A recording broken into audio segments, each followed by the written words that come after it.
Welcome to It's All a Little Weird, the podcast. I'm your host, Adam, and if you're someone who finds themselves drawn to the unexplained, the mysterious, and maybe just the downright bizarre, then you've landed in the right place. Join me on this journey as we dive headfirst into the realms of paranormal phenomena, UFO encounters, cryptozoology curiosities, and a whole smorgasbord of strange mysteries that'll leave you scratching your head and questioning reality. This isn't your typical podcast where we're all buttoned up and serious. Oh no, here it's all a little bit kicked back. We share stories and we're delving into the weirdness with a sense of curiosity and almost a little bit of humour. So grab your favourite drink, get yourself comfy, turn off the lights, and let's embark on this wild ride together. After all, this world, it's all a little weird. Hello and welcome back to part 2. In this episode, we are going to be discussing the potential candidates that could have been DB Cooper. I don't know how to start this episode. I think I'm just going to go straight in with it. So, if you haven't already, I will link in the description and also in a card above part 1 of this two-parter on DB Cooper, where we discuss the beginnings of and the original story of DB Cooper. So if you haven't already watched part 1, go back and watch part 1 or listen to part 1 depending on what you're listening to or what you're listening to it on. So let's just get in with it. So I suppose I should say this before we get into the list of 6 potential subjects. What we're going to do is we're going to break down a little bit of their story, and then we'll have a little bit of a word, see where we think these stories lie in, 1, areas of realism, and 2, if it could candidly be potentially DB. So let's begin with the first one, Bryant Jack Coffelt, a man with a knack for deception and penchant for elaborate schemes. He once spun a tale that linked the infamous DB Cooper to an unexpected figure, Robert Todd Lincoln Beckwith. Now obviously the Lincoln is a big part of this name, the great-grandson of Abraham Lincoln. According to Coffelt's account, the enigmatic skyjacker who parachuted from the Flight 305 had a surprising connection to the lineage of the 16th President of the United States. In a twist of fate, Coffelt chose to confide in his cellmate, James Brown. Now this is not the musician, the legendary musician James Brown, this is a criminal. About his alleged role in DB Cooper hijacking. As recounted in the book Norjack, The Investigation of DB Cooper, Coffelt claimed that he orchestrated the daring heist, only to find himself injured and separated from the ransom money after landing near Mount Hood. In Coffelt's version of events, he perpetratedly disposed of his parachute using magnesium powder and made his escape in a concealed jeep, leaving behind a trail of intrigue and uncertainty. However, like many claims that people have claimed to be DB Cooper, Coffelt's confession is steeped in ambiguity, I can't say that word, I don't know why I keep on trying, and skepticism, leaving the true identity of the skyjacker still shrouded in mystery. Number 1, Jack. So, personally, this is one that I think is a little bit out there. Obviously, I know that we're dealing with the world of espionage and true crime and all this fun stuff and a very elaborate escape from a plane, skydiving out of the back. But when we start to tie things back to the great-grandson of Abraham Lincoln, the 16th President of the United States, we're now talking about bringing magnesium powder, which, to be honest with you, if you're not 100% sure about the science behind that, magnesium powder, if he'd have took it on a plane and it had mistakenly fell out and gone near the plane, it would have eaten away at the aluminium of the plane, and he wouldn't have needed a parachute or back doors to jump out, he'd have just fell. This one for me is a bit of a stinker. It's a little bit out there and a little bit far-fetched, even though we are dealing with a story that is massively far-fetched. This one is a little bit out there, but what do you think? Moving on to our next candidate, it's Duane L. Weber. And Duane L. Weber's life was marked by a series of clandestine activities and encounters with the law. A veteran of World War II, Weber's post-war years were marred by a lengthy criminal record, including convictions for forgery and burglary. Given his troubled past, it seems plausible that Weber harboured more than a few secrets. In a dramatic revelation during his final days in a Florida hospital, Weber made a startling confession to his wife, Jo. With a sense of urgency, he beckoned her closer and whispered, "I have a secret to tell you. I'm Dan Cooper." At the time, Jo was unfamiliar with the name Dan Cooper, but as she pieced together the puzzles over time, she began to connect Weber's confession to the infamous D.B. Cooper. Jo recalled various clues that seemed to align that Weber's perpetrated involvement in the Norjack heist, his reoccurring nightmares about leaving fingerprints on a plane, and an old knee injury attributed to parachuting, and even a library book on D.B. Cooper with Weber's handwritten notes in the margins. However, despite Weber's confession and the circumstantial evidence, there was a significant discrepancy. The fingerprints and DNA recovered from the plane did not match Weber's, leading the FBI to eliminate him as a suspect based on the crucial evidence. Thus, Weber's confession, while compelling, remains clouded by uncertainty, leaving the identity of D.B. Cooper still shrouded in mystery. This one, for me, when I first started looking into this one, this is a bit of a strange one, because Duane Weber, I personally, we may all know someone who has loss of memory or dementia or Alzheimer's as they come to the end of life. Now, what can sometimes happen is we can make things up that we thought were true. Now, obviously, Duane himself, he was a veteran of World War II, he got himself in scrapes with the law, so it wouldn't be too much of a far leap. Now, if the book that he was writing his notes in came at a point when he was struggling with his memory, this could be just one elaborate realism that was put together in his mind that he then lived through, especially things like fingerprints. I know in the 70s the fingerprint science and the technology wasn't as great as what it is now, but that is still one thing that has marked him out of being D.B. Cooper. Now, I do feel for Duane. Obviously, if he's sat there and is given his confession to his wife, especially taking it to his deathbed, could it be him? This one for me is verging on both the believable and also we could have a scientifical evidence side of it where he could have been breaking down. He could have been manufacturing this as a memory of himself. Memories are very, very, very, very important when it comes down to end of life, because we either make our own up or we take the ones that we've made. So could it be him? This is definitely one of them that I'm going to throw in the maybe pile. Number 3. Now, this one is a really, really good one. Barbara Dayton's story adds a compelling twist to the D.B. Cooper saga, challenging the assumptions that the perpetrator must fit the traditional profile of a white male, an aviation enthusiast, World War II veteran, and US merchant marine. Barbara Dayton's life took an extraordinary turn when she underwent gender reassignment surgery in 1969, purportedly becoming one of the first individuals in Washington state to do so. According to the accounts detailed in Jeffrey Gray's book Skyjack, The Hunt for D.B. Cooper, Dayton confided in her friend Ron Foreman and his wife, revealing a shocking revelation. Dayton claimed that 2 years after her gender reassignment surgery, she adopted a male persona, altering her voice, and executed the audacious hijacking of Flight 305, marking one of the greatest unsolved aviation heists in history.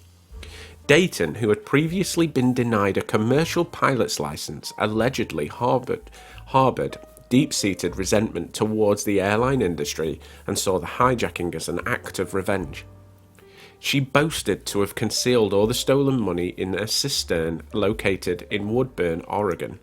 While Dayton's confession introduces a groundbreaking theory and challenges conventional assumptions about the identity of D.B. Cooper, the veracity of her claims remains subject to scrutiny.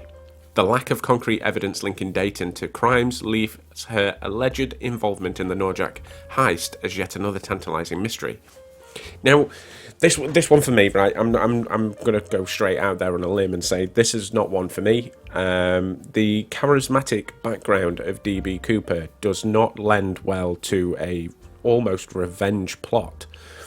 Now, I feel sorry for Barbara Dayton. I don't understand why we're calling her Barbara Dayton when I was doing a little bit of research, because obviously if she had gender realignment surgery back in 1969, that's a medical feat in itself, to become a male. Now, obviously, if you know of anyone who has, or if yourself had gender realignment, we all know that it's all right saying altered her voice, but it is pretty difficult to get that tonality, that switch, and especially in that day and age, it'd be quite simple to pull it off, especially if she's got quite feminine features. I understand a lot of the pictures are shown with sunglasses on, and some of the artist descriptions are of that, but this one for me is a no, and I'm not holding anything against her, but I think the actual story of the hijacking in comparison to a revenge act doesn't really fit with me, but well, you make your mind up on this one. Moving on to our next suspect, we have William Pratt Gossett. Now, William Pratt Gossett's perpetrated involvement in the DB Cooper case adds another layer of intrigue to this enduring mystery. According to claims made by his son, Greg Gossett, William allegedly confessed to committing the notorious plane hijacking on his 21st birthday. Now, how about that for going out and getting absolutely turned on your 21st birthday? Greg recounted that his father presented him with 2 keys to a safety deposit box at a bank in Vancouver containing the stolen money from DB Cooper's heist. However, William cautioned Greg to keep this revelation secret until after his death. Greg's brother Kirk corroborated this account, asserting that their father had recounted their story multiple times, suggesting that William possessed the temperament capable of carrying out such a daring crime. Despite these compelling testimonies, the FBI remained skeptical, emphasizing the lack of concrete evidence linking William Gossett to DB Cooper case beyond his verbal statements. FBI Special Agent Larry Carr highlighted the absence of any tangible link to the Norjack heist, underscoring the Bureau's commitment to relying on substantive evidence in their investigations.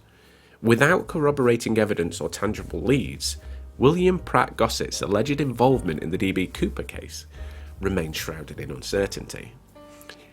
This is one of those, again, we're getting a lot of sort of deathbed confessions and leading up to that. Now, for me, this one would be quite easy to prove. Obviously, if there is money in one of these safety deposit boxes, if William did leave money in these safety deposit boxes, it would be quite easy to find, because obviously all these $200,000 bill in $20 bills should be serialized. They should have serial numbers on them. Now, the FBI, all they would need to do is pull some of this cash out and check the serial numbers. Then we've got a link. We've got some kind of tentative link to the case itself. Now, that doesn't mean that when he's jumped out of the plane, money has scattered across the landscape and he's had to go and find it. But it's at least a tentative link. Now, obviously, that's the financial side. There's no physical evidence that William Pratt, and I'm sure when I was reading about this, there was no physical evidence, so there was no evidence of him buying any tickets. He wasn't in that area. I think we've got a maybe. I could consider this one almost a maybe. I suppose it's one way of hiding funds. It's one way of hiding money. If you're gonna go out there and pretend to be DB Cooper and give your son a key. That could be tax dodge. That could be a tax dodge. That's what that could be. But what do you think? Moving on to our next suspect, we have Walter R. Recker. Now, Walter R. Recker's alleged confession to being DB Cooper adds another layer of complexity to this enduring mystery. Unlike other perpetrated confessions, Recker's account is particularly detailed, with his close friend Carl Lorin recording the confession and making it public via the Daily Mail. Loring claims to possess additional evidence beyond the audio recordings, including documents detailing how he allegedly used a significant portion of Recker's stolen $200,000 heist money. Moreover, Lorin asserted that Recker served as a high-level covert intelligence operative for various governments after the heist. In Recker's version of events, he described landing in Cle Elum pardon me if I get that wrong, Washington, after jumping from the plane and seeking assistance at a roadside diner. Decades later, Lauren claims to have found Jeff, I can't pronounce his surname, so I'm not even going to try, who recalled a similar encounter at a diner, although the distance from Cle Elum to D.B. Cooper's presumed landing area raised skepticism among some observers. Despite Recker's detailed confessions and Lauren's additional evidence, skeptics have highlighted inconsistencies and discrepancies in the account. The distance between Cle Elum and the presumed landing area, among other inconsistencies, has led doubt about the veracity of Recker's confession. Well, this is one of them. This is one of them. Now, if we can find any proof, and I couldn't find any proof on Walter's supposed connection to clandestine governments and running these covert intelligence operations, surely if the government did find out about someone managing to get onto a plane under the cover of such a Dan Cooper and be able to sit there. Now, from everything that everyone's ever been told, this Dan Cooper was actually quite a gentleman, and it was a gentlemanly persona that he put across. Now, if you're a government company or a government site, you would happily have someone like that on your books. So if we did have a little bit, but there's not, it's only word of mouth. Same as the distance between Cle Elum and the presumed landing area is quite I can't remember the exact distance, but it was more distance than you could walk. Now, I understand it's the 70s and he could have thumbed a lift or made a way, but this is definitely a maybe, because I could see someone being able to get up there in the air, do the whole jump from a plane, and then be picked up by the government. It's always one of them that could be pulled in. But what do you think? And so we move on to our final suspect. Number 6 in this pack of extravagant stories. Robert Rackstraw. Life is rife with daring exploits and brushes with the law, making him a compelling figure in the search for D.B. Cooper. As a pilot and Vietnam veteran, Rackstraw garnered attention from law enforcement for varied alleged crimes, including kiting checks and stockpiling weapons and explosives. His decision to flee the country, teaching the helicopter flying in Iran during a period of political upheaval, demonstrates a penchant for risk-taking and adventure. Upon his return to the US, Rackstraw faced further legal troubles, including accusations of murder, although he was ultimately acquitted. Rackstraw's alleged involvement in D.B. Cooper's case gained traction through the efforts of author and investigator Tom Colbert, who utilized the Freedom of Information Act requests to access FBI case files. Colbert argued that Rackstraw was behind the infamous hijacking, citing letters perpetratedly sent by Cooper to various newspapers as coded admissions of guilt. Despite Rackstraw's frequent suggestions that he was D.B. Cooper, he constantly denied any involvement in the case. His remarks to Colbert, captured in a documentary series, were interpreted by some as admissions, but Rackstraw maintained that he was merely acknowledging previous claim he had made. Until his death in 2019, Rackstraw remained steadfast in his denial of any connection to D.B. Cooper, despite the persistent speculation and scrutiny surrounding him. So this is, again, we're going to move into the revenge sort of world.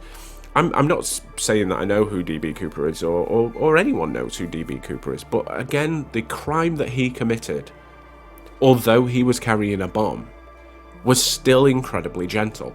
He got on a plane, he ransomed some money, he released people, he then went on his merry way and everyone survived, and it wasn't a violent crime. Although the actions leading up to it could be construed as violence, he made the air stewardess sit at the side of him. She was calm. This, to me, this Rackstraw sounds like he's a very quite violent man, especially if he's coming back with accusations of murder.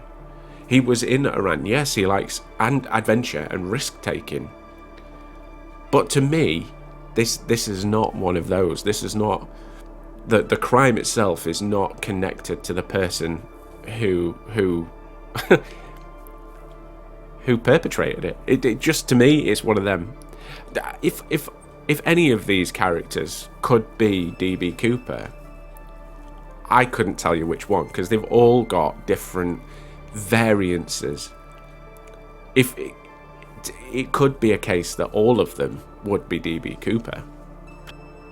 And through the years, I don't think we're ever going to find out. This is one of those cases that I don't think anyone's ever going to come forward and say, look, it was me. I am sat on 200 grand's worth of cash, and I have lived a great life, and I am DB Cooper. I don't think it's ever going to be that. So I always think we are going to see multiple people come forward. But to me, it's one of the most intriguing, one of the most true-to-life James Bond stories you're ever going to hear, because the man got on a plane, no one got hurt, he took his 200,000 grand, and then he jumped off the plane, never to be seen again. It's almost fairy tale-like, and we're always going to have people who come forward. Which one do you think it is? Do you think it could be any of those 6, or do you think there's other people out there? I don't know. That's all I'm going to say, I don't know. But it's interesting, and it's intriguing to go through it. Thanks for tuning into another episode of It's All a Little Weird. I hope you've enjoyed exploring the strange and unusual with me today. Remember, the world is full of mysteries just waiting to be uncovered. So keep your eyes open and your mind curious. If you've got a spooky encounter, a UFO sighting, or a cryptid tale of your own, I'd love to hear it. So drop me a line on the email attached, or hit me up on social media. And don't forget to subscribe, rate, and review the podcast. It helps other curious minds find their way to us. Until next time, stay weird, stay wonderful, and keep questioning everything. This is Adam, signing off.